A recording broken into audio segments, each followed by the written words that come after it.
Morning traders, and Greg here with a market update. Okay, so there's quite a few things that are moving markets to start the week.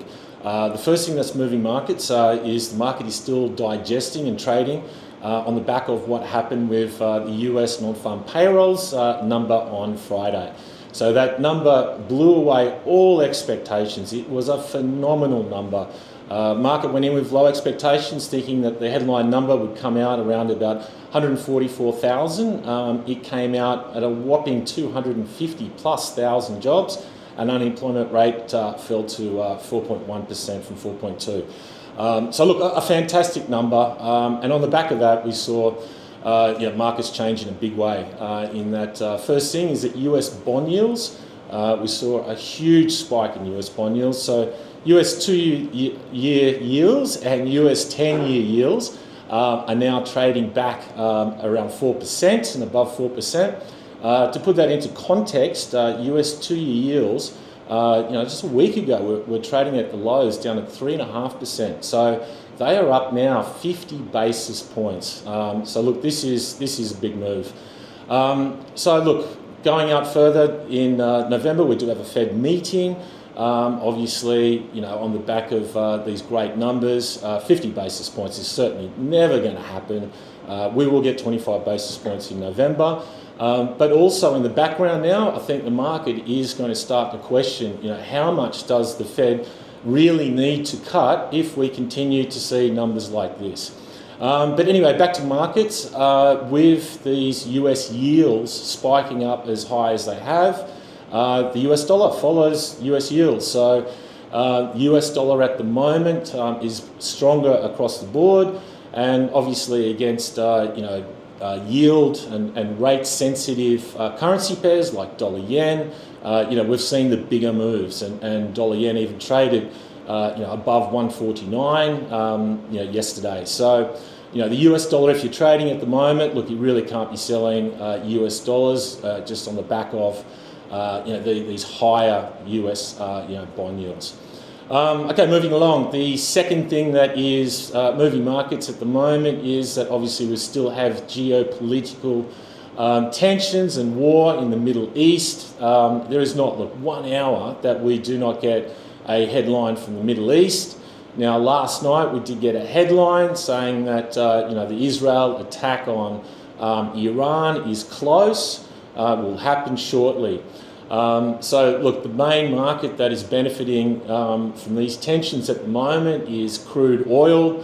There is talk that Israel may target the Iranian oil reserves.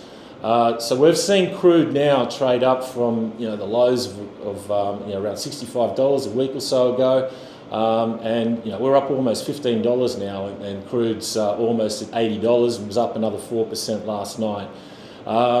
Crude is a commodity that when it runs, it can do serious spikes.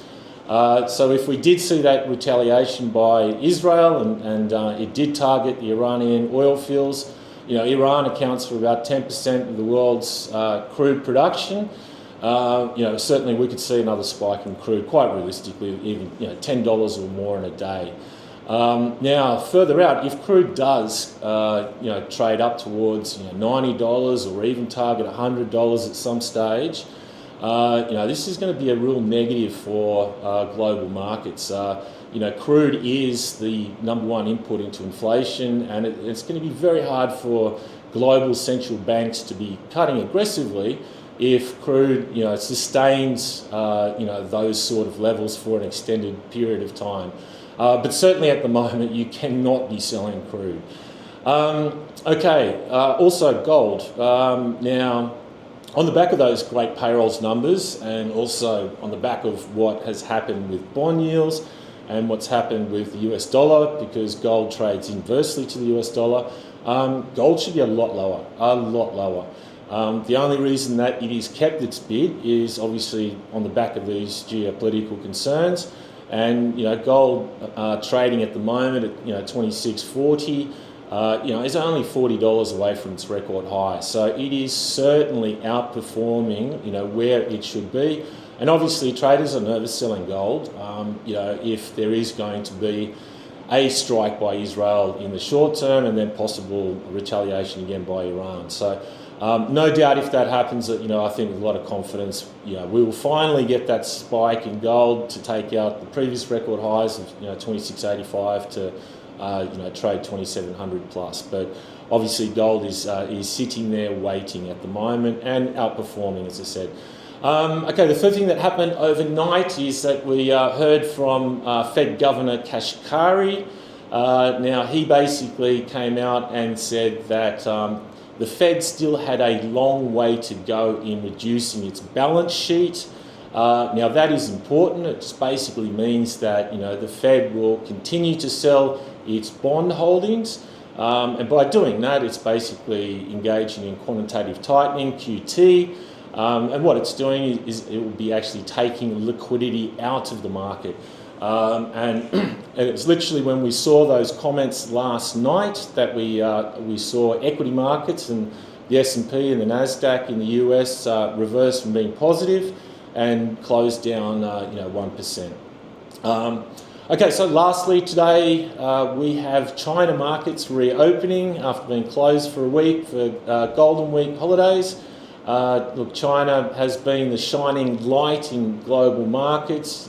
We have seen, some great monetary and fiscal stimulus